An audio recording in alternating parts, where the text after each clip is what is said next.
You're about to learn the story of a car that was too brilliant for the company that built it. The Studebaker Avanti became the fastest production car in the world, a design so far ahead of its time that a museum now displays one as fine art, yet it couldn't save the dying company that created it. Some argue it actually helped kill it. Let's go back to February 1st, 1961. Studebaker is hemorrhaging money, having lost money in 8 of the last 9 years. A decade earlier, they were cranking out nearly 500,000 cars annually with 24,000 workers in South Bend, Indiana. Now the board is quietly considering abandoning the car business altogether. But before they pull the plug, they bring in one last leader, a 40-year-old former Marine named Sherwood Egbert, 6'4". Time magazine called him Mr. Go-Go-Go. At his very first press conference, Egbert looked the world in the eye and declared, "We're in this business to stay." Here's what you need to understand about Egbert. The board didn't actually hire him to save the car brand. They wanted him to diversify the company and reduce its dependence on automobiles. But Egbert had different plans. He wanted a hero car, a halo vehicle that would make the world look at Studebaker differently. Something so stunning, so fast, so advanced that buyers would flood the showrooms. So he picked up the phone and called the most famous industrial designer on the planet, Raymond Loewy.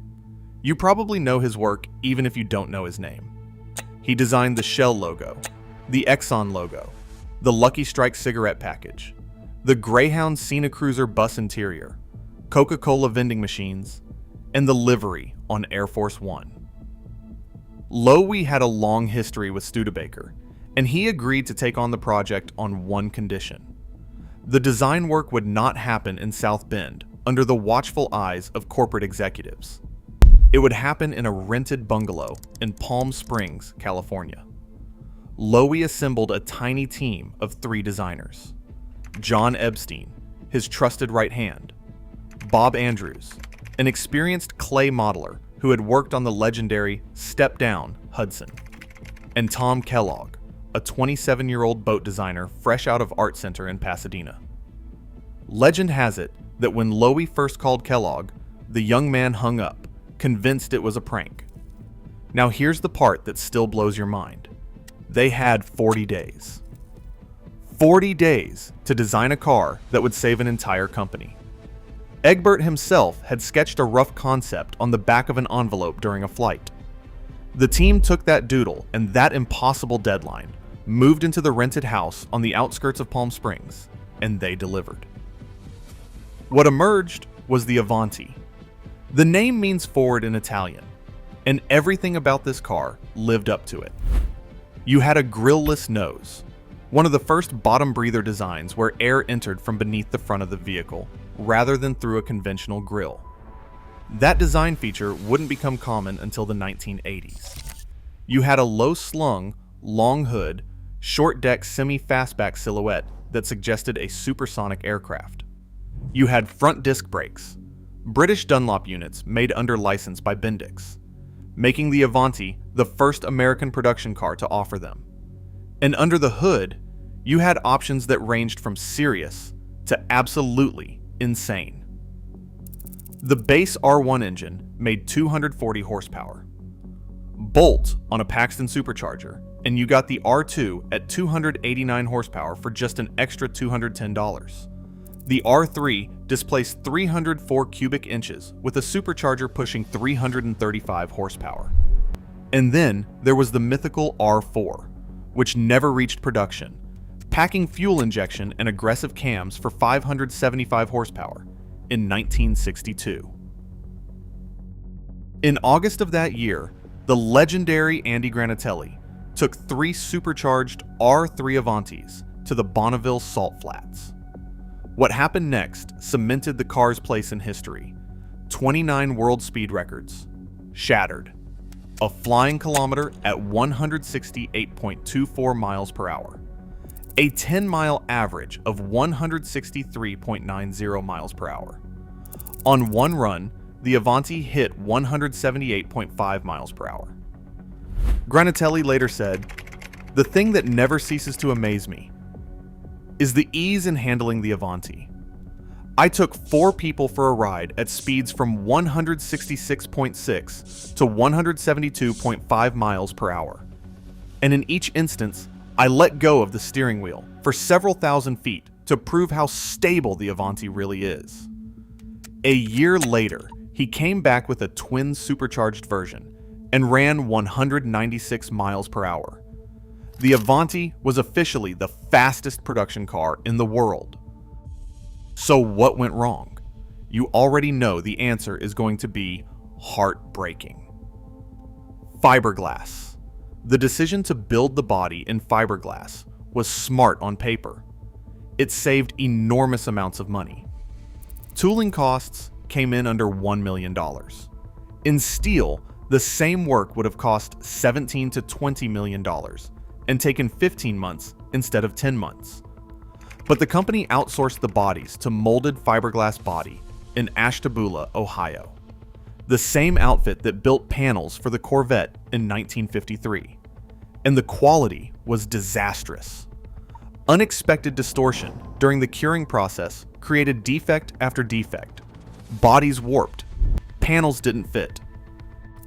Egbert had planned to sell 20,000 Avantis in 1962. They could only build 1,200.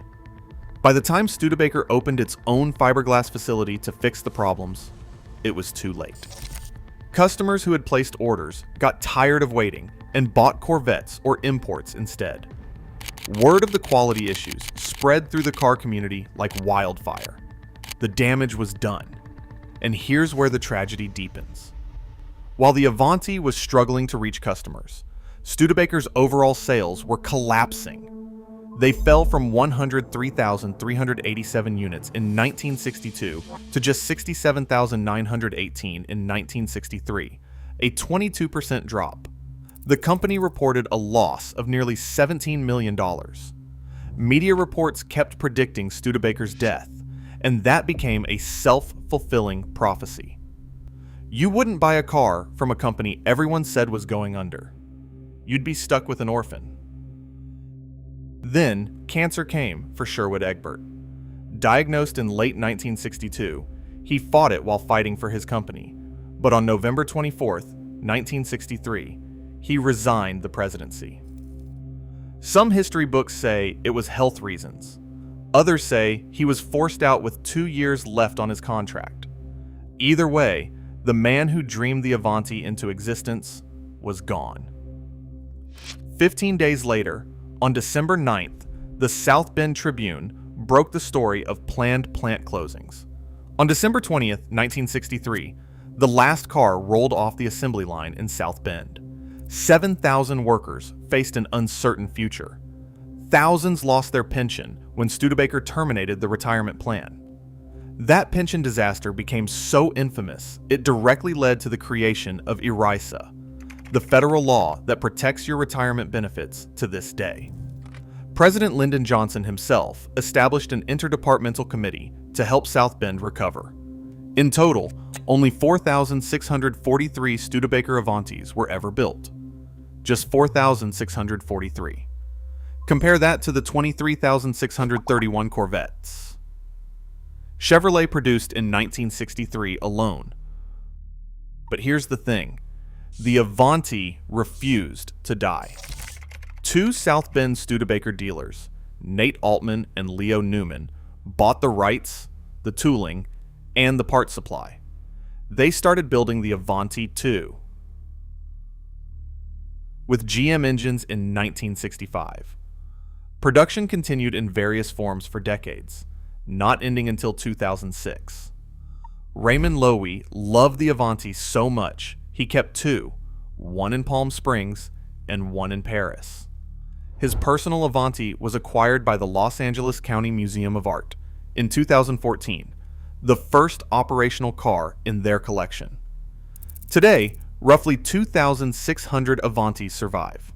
You can find them at auction anywhere from around $8,000 to nearly $100,000.